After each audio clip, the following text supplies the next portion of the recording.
उपाय करता येतील ते आम्ही करणार आहोत. आणि म्हणून सगळे निकष बाजूला ठेवून आमच्या सरकारने सगळे निकष अटी शर्ती बाजूला ठेवून शेतकरी हा केंद्रबिंदू, शेतकरी हा फोकस केलेला आहे.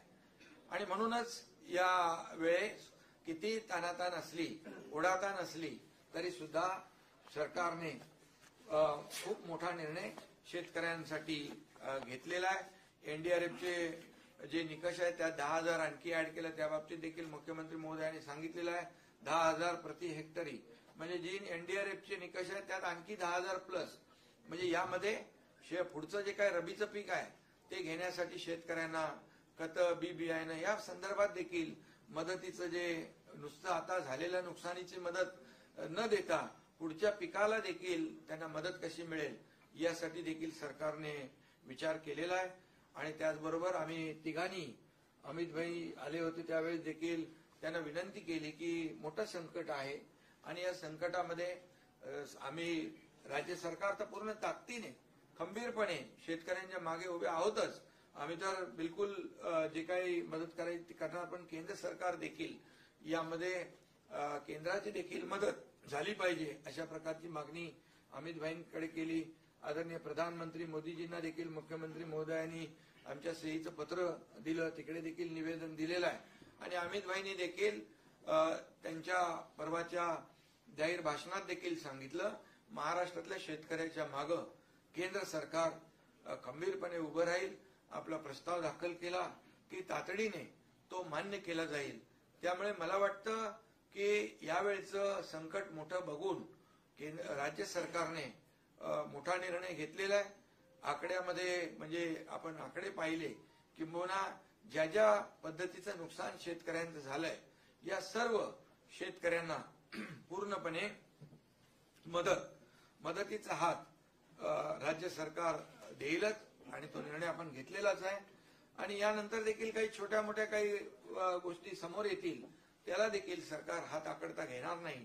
आणि केंद्र सरकार देखील आदरणीय प्रधानमंत्री नरेंद्र मोदीजी नेहमीच शेतकऱ्यांच्या पाठी उभे राहिलेले आहेत. म्हणूनच तर त्यांनी दर वर्षाला शेतकरी सन्मान योजना सुरू केली. आपणही त्याच्यामध्ये तेवढेच 6,000 रुपयाची भर घालून नमो शेतकरी सन्मान योजना देखील सुरू केली. त्यामुळे शेतकऱ्यांच्या बद्दल असलेला जो काही जिव्हाळा आहे, जी काय आपुलकी आहे, शेवटी शेतकरी आपला अन्नदाता आहे, मायबाप आहे.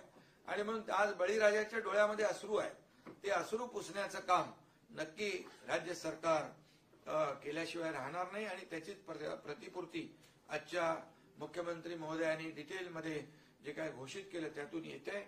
आणि केंद्र सरकार देखील यामध्ये भरीव मदत आपल्याला दिल्याशिवाय राहणार नाही. त्यामुळे पूर्णपणे शेतकऱ्याच्या मागे आम्ही उभे राहू आणि शेतकऱ्याला मोठा दिलासा देऊ. पुन्हा एकदा मी सांगतो की शेतकऱ्यांनी कुठेही खचून जाऊ नये. सरकार आपल्या पाठीशी आहे, कुठलंही टोकाचं पाऊल उचलू नये अशा प्रकारची विनंती या ठिकाणी आम्ही शेतकऱ्यांना करतोय.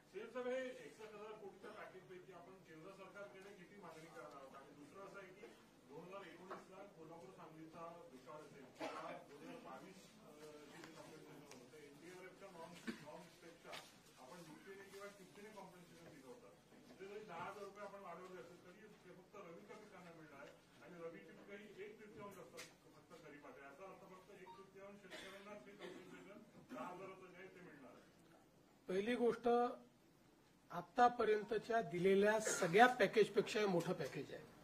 याचं कारण एनडीआरएफची त्या काळात जी काही रक्कम होती त्याच्यापेक्षा आता एनडीआरएफनेच रक्कम वाढवलेली आहे.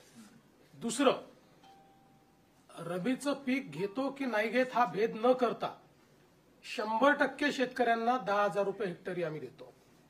कारण आमची अपेक्षा अशी आहे की जो रबीचं पीक घेत नव्हता तोही आता घेईल. कारण त्याचं खरीपाचं पीक हे वाया गेलेलं आहे. शेतकरी कधीच रिकामा बसत नाही. त्याच्यामुळे पाणी उपलब्ध आहे. ज्यांची जमीन खरडून गेलेली नाही असे जे शेतकरी आहेत ते रबीचं पीक घेऊ शकतात. त्यामुळे 100% शेतकऱ्यांना, जेवढे याच्यामध्ये बाधित शेतकरी आहे, 65 लाखाचा आकडा तो 68 लाखापर्यंत जाणार आहे, या सगळ्या शेतकऱ्यांना आम्ही हे 10,000 रुपये देतो. म्हणून मी म्हटलं आतापर्यंत आम्ही जे दिलेले आहेत त्यातलं सगळ्यात मोठं कॉम्पेन्सेशन यावर्षी दिलेलं आहे. विमा कंपन्या अनेकदा मदत करताना अटी शर्ती घालतात आणि जी मदत मिळते ती अगदी किरकोळ असते आणि आपली जी 3 हेक्टर पर्यंतची मर्यादेची अट आहे ती विमा कंपन्यांनाच तो लागत नाही की विमा कंपन्या सरसकट सगळ्या जमिनीला भरपाई. विमा कंपन्यांना 2 हेक्टरची वगैरे अट नसते. विमा कंपन्या जेवढ्या जमिनीचा विमा उतरला त्याच्यावर ते देत असतात. आज सकाळीच केंद्रीय कृषी मंत्री शिवराज सिंग चौहान साहेब यांनी मला स्वतः फोन केला आणि त्यांनी सांगितलं की तुम्ही विम्याच्या संदर्भात जी काही कारवाई करावी लागते ती लवकर पूर्ण करा. मी स्वतः विमा कंपन्यांची बैठक घेऊन त्यांनी तातडीनं योग्य कम्पेन्सेशन दिलं पाहिजे याकरता त्यांच्यावर दबाव आणीन. त्यामुळे आता आम्ही आमची जी प्रोसेस आहे, जे व्हॅलिडेशन आपल्याला करून द्यावं लागतं, त्या प्रोसेसला आता आपण गती दिलेली आहे.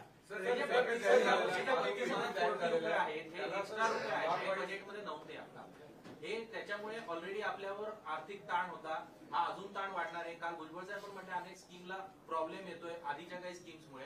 तर अशा कोणत्या स्कीम्स आहेत की ज्याला यातून प्रॉब्लेम येऊ शकतो? आणि तुम्ही म्हटलं ते आता त्यावेळी बघू. बघा असं आहे, शेवटी शेतकऱ्यांना जर मदत करायची असेल तर कुठेतरी ताण हा सहन करावा लागेल. हे अशा प्रकारे बजेट तयार करताना इतकी अतिवृष्टी होईल याची तर आपल्याला कल्पना नव्हती. त्यामुळे अशा प्रकारचा अप्रत्याशित किंवा अनियोजित खर्च आला तर त्याकरता तो काही ठिकाणी आपल्याला काही बाबींवर खर्च कमी करावा लागेल, काही बाबींवर ताण सहन करावा लागेल. आजच या सगळ्या गोष्टी सांगता येत नाही. आता ज्यावेळी आम्ही रिएप्रोप्रिएशन करू, आज तर आम्ही काय करतो, आमच्याकडे जे जे वेगवेगळ्या प्रकारचे निधी आहेत त्याचं रिएप्रोप्रिएशन करून तात्काळ हे पैसे देणं सुरू करतो. मग डिसेंबरच्या अधिवेशनामध्ये कुठे कमी करायचं कुठे वाढवायचं बघितलं जाईल. पहिलं प्रायोरिटी काय आहे, शेतकऱ्यांना मदत करणे, ती आम्ही करतो. सर, हा जो प्रस्ताव आहे, हा जो पॅकेज आहे सर, मराठवाड्यामध्ये खूप जास्त नुकसान झालेलं आहे. त्याचा विभाग वाईज काय आकडा मिळेल का? आणि केंद्र सरकारकडे सर जो प्रस्ताव सादर करणार आहात तो कधी होणार? पहिलं तर विभागशा आत्ता याला देता येणार नाही, पण साधारण तुम्ही ठोक अंदाज घेतला तर परभणी, वाशिम, जालना आणि यवतमाळ हे जिल्हे असे आहेत की जिथे 50% जास्त नुकसान आहे. त्यानंतर छत्रपती संभाजीनगर आणि अहिल्यानगर हे 2 जिल्हे असे आहेत जिथे 75% जास्त नुकसान आहे. आणि लातूर, धाराशिव, नांदेड, बीड, हिंगोली आणि सोलापूर हे असे जिल्हे आहेत जिथे 80% 100% नुकसान आहे. त्यामुळे या जिल्ह्यांना सर्वाधिक मदत मिळेल.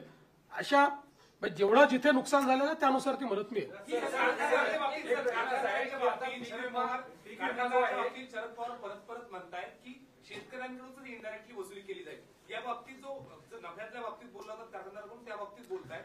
काय नेमकं त्याच्यामध्ये आहे आणि याबद्दल पुनर्विचार करावा असं देखील ते बोलतायत. पहिली गोष्ट तर 5 रुपयाचा विचार केला कारखान्यांनी